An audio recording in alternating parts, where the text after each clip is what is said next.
the Godan Test. It is the 5th degree black belt test for the Bujinkan.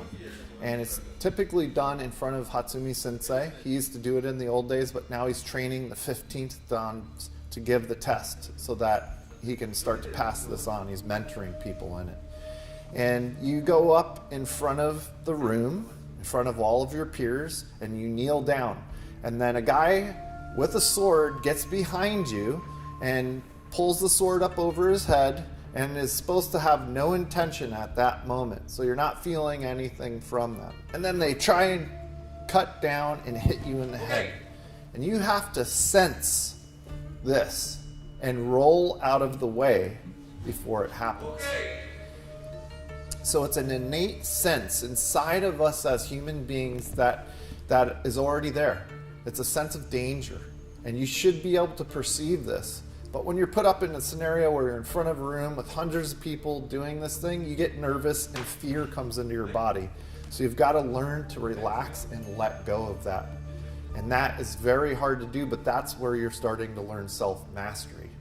And this is the good part. So that's why this test is so valuable in so many different ways.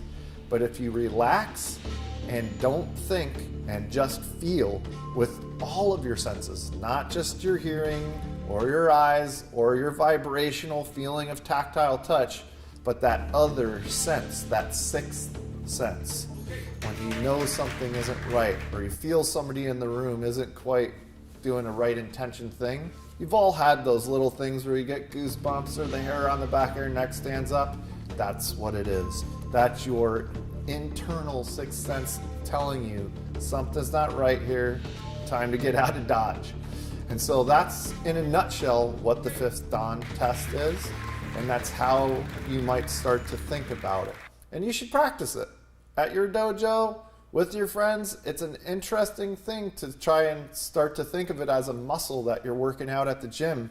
And the only way to get it stronger and to build that ability up is to try it and to test it and to work with it.